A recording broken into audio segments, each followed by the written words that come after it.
Hello aspirants, இந்த வீடியோவில் நம்ம சில பேசிக்கான பாலிட்டி கொஷின்ஸ் வந்து பார்க்க போகிறோம். டிஎன்பிஎஸ்சியில் இது வரைக்கும் கேட்டது. ஃபஸ்ட்டு கொஷின் என்ன கேட்டிருக்காங்க பாருங்கள். சரியான விடையை தேர்ந்தெடுத்து எழுதல. உள்ளாட்சியின் தந்தை அப்படின்னு யாரை சொல்கிறாங்க அப்படின்னு சொல்லி கேட்டிருக்காங்க. உள்ளாட்சியின் தந்தை அப்படின்னா ஃபாதர் ஆஃப் லோக்கல் கவர்மெண்ட் அப்படின்னு யாரை சொல்கிறாங்க அப்படின்னு கேட்குறாங்க.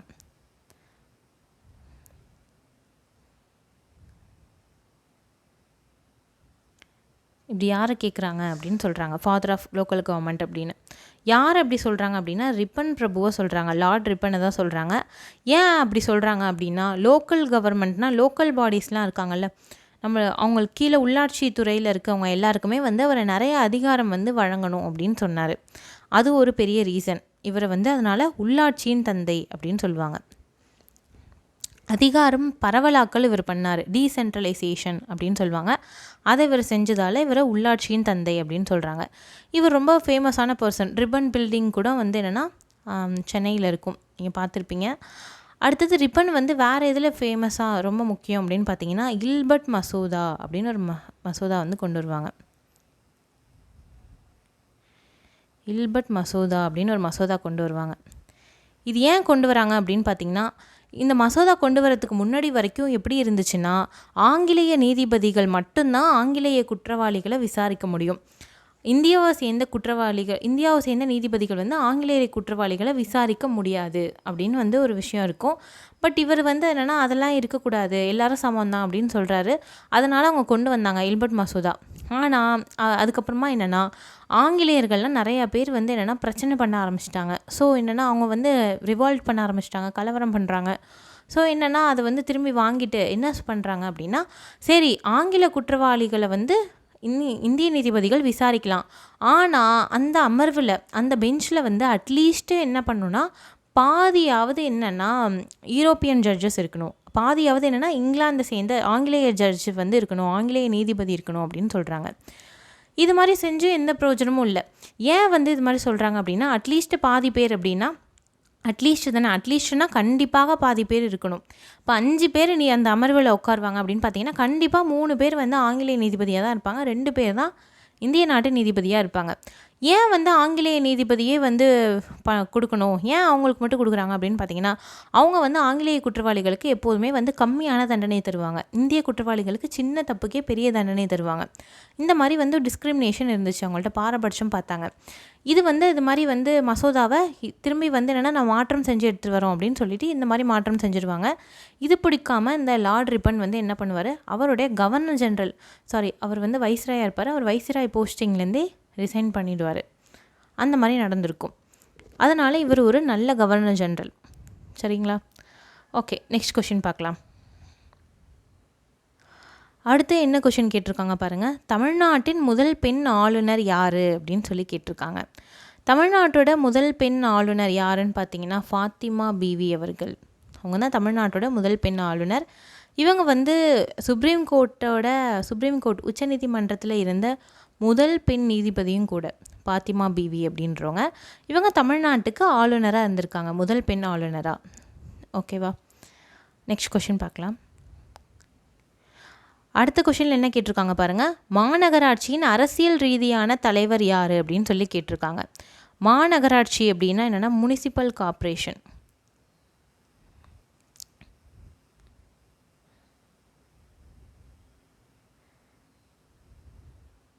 முனிசிபல் கார்ப்பரேஷன் மொத்தம் இப்போ கிட்டத்தட்ட 25 முனிசிபல் கார்ப்பரேஷன் இருக்குது தமிழ்நாட்டில் மட்டும். சரியா? இது மாதிரி சென்னை, கோயம்புத்தூர், மதுரை, கடலூரும் இப்போ ரீசெண்டாக முனிசிபல் கார்ப்பரேஷன் ஆக்குனாங்க.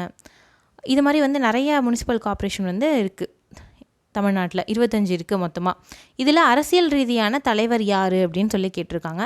இது மாதிரி அரசியல் ரீதியான தலைவர் யாருன்னு பார்த்தீங்கன்னா மேயர் தான். இங்கே மேயர் எலெக்ஷன் கூட நடந்திருக்கும் 2022. உள்ளாட்சி எலெக்ஷன் நடந்திருக்கும், உள்துறை தேர்தல். அதில் வந்து மேயர் வந்து தேர்ந்தெடுத்திருப்பாங்க. இன்டைரக்ட் எலெக்ஷன் மூலயமா தேர்ந்தெடுத்திருப்பாங்க. ஆக்சுவலி மறைமுக தேர்தல் மூலயமா தேர்ந்தெடுத்திருப்பாங்க மேயரை.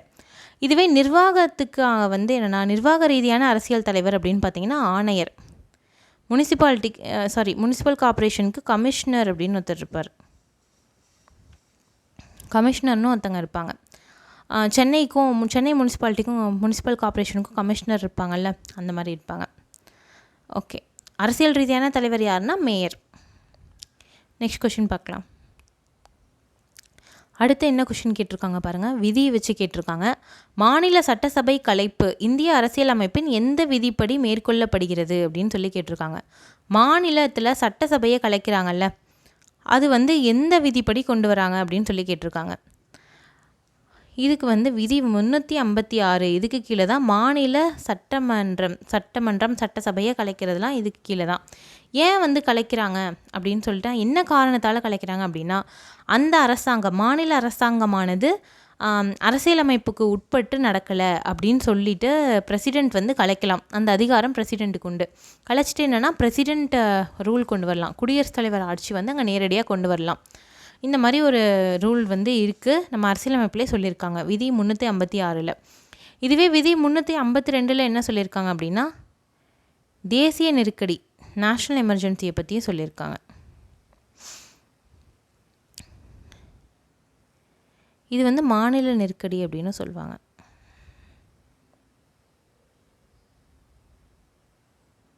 ஓகேவா. இதுவே 360 அப்படின்னா என்னென்னா நிதி நெருக்கடி.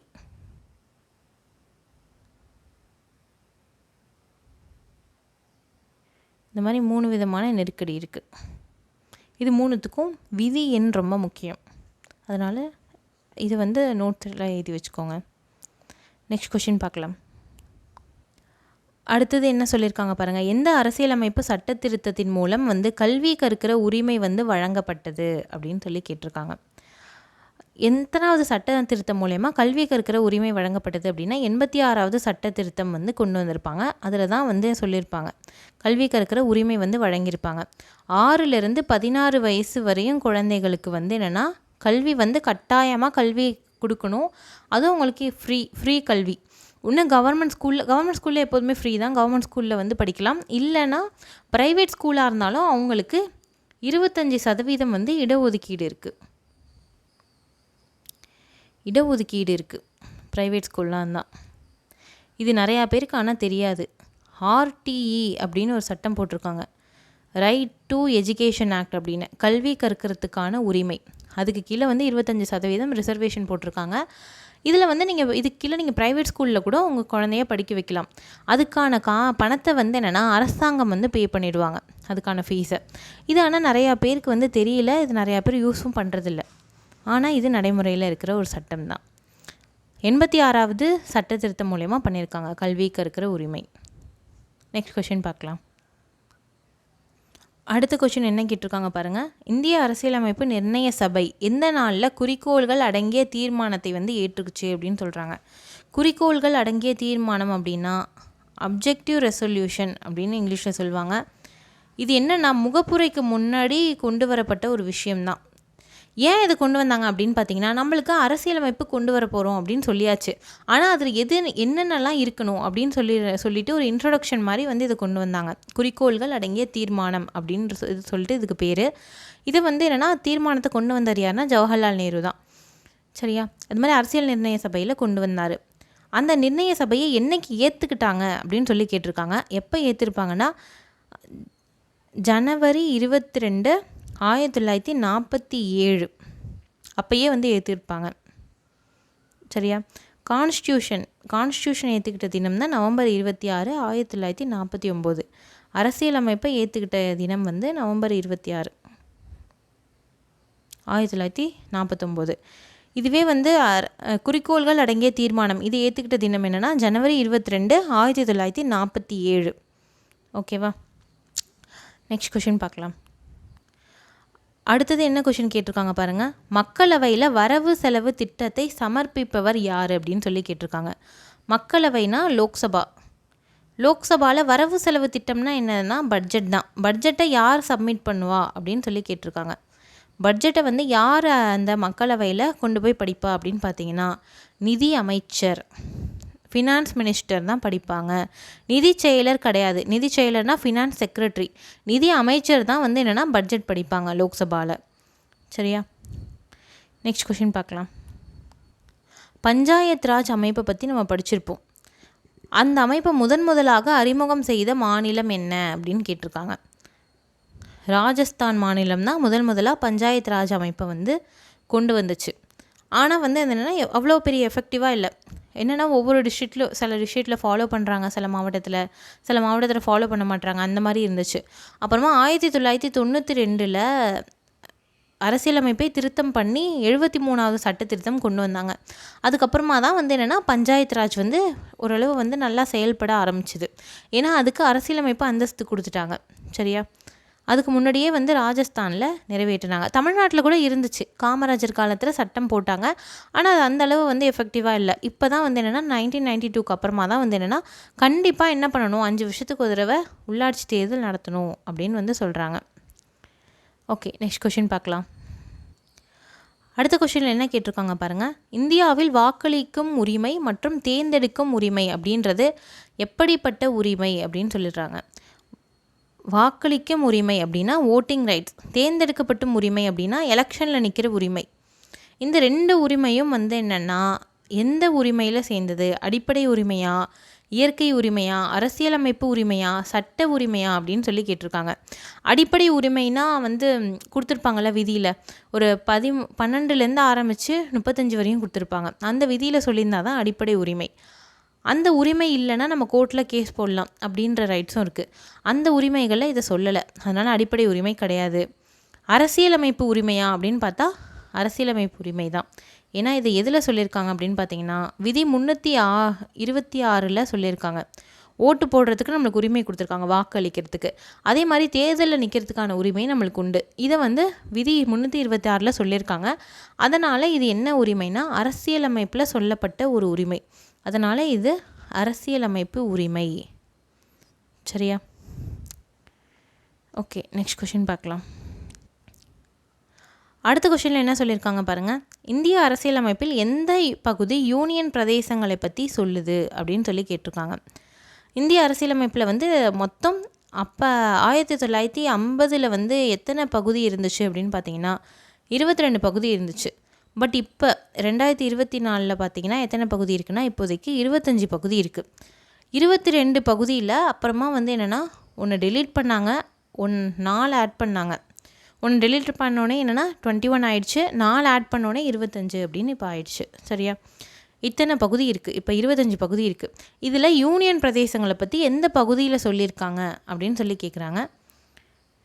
யூனியன் பிரதேசத்தை பற்றி எந்த பகுதியில் சொல்லியிருக்காங்க அப்படின்னு பார்த்தீங்கன்னா பகுதி 8 சொல்லியிருப்பாங்க யூனியன் பிரதேசத்தை பற்றி. பகுதி 6 என்ன எதை பற்றி சொல்லியிருக்காங்க அப்படின்னு பார்த்தீங்கன்னா மாநில அரசாங்கத்தை பற்றி சொல்லியிருப்பாங்க. பகுதி 5 மத்திய அரசாங்கம் பற்றி சொல்லியிருப்பாங்க. பகுதி 6 மாநில அரசாங்கம் பற்றி சொல்லியிருப்பாங்க. பகுதி 7 வந்து என்னென்னா நீக்கிட்டாங்க பகுதி 7. ஏன்னா வந்து அதில் வந்து முன்னாடி வந்து மாநிலத்தை 4 பிரிச்சுருந்தாங்க, ஏபிசிடின்னு. அந்த 4 வகையும் வரிசையாக வச்சுருந்துருப்பாங்க. அதுக்கப்புறமா தான் அந்த மாதிரி 4 பகுதியாலாம் பிரிக்க வேணாம் அப்படின்னு சொல்லிட்டு மொழி அடிப்படையில் 14 பிரித்தாங்க. அப்புறமா கொஞ்சம் கொஞ்சமாக அதுவும் பிரிஞ்சு 28 இருக்குது அப்படின்னு நம்ம பார்த்தோம். இதில் வந்து என்னென்னா 7 வந்து அதனால் நீக்கிட்டாங்க 7வது பகுதியை. 9வது பகுதியில் என்ன வச்சுருக்காங்க அப்படின்னா பஞ்சாயத்து ராஜ் வச்சுருக்காங்க.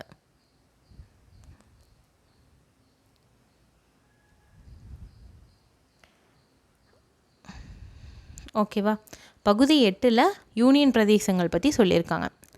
ஓகே, இந்த வீடியோவில் நம்ம பாலிட்டி ரிலேட்டடாக டிஎன்பிஎஸ்சி எக்ஸாமில் இதுவரையும் கேட்ட வந்து சில கொஷின்ஸ்லாம் பார்த்தோம். இதெல்லாம் உங்களுக்கு யூஸ்ஃபுல்லாக இருக்கும்னு நான் நினைக்கிறேன். நெக்ஸ்ட் வீடியோவில் நம்ம இதே மாதிரி வேறு வந்து கொஷின்ஸோட மீட் பண்ணலாம். தேங்க்யூ.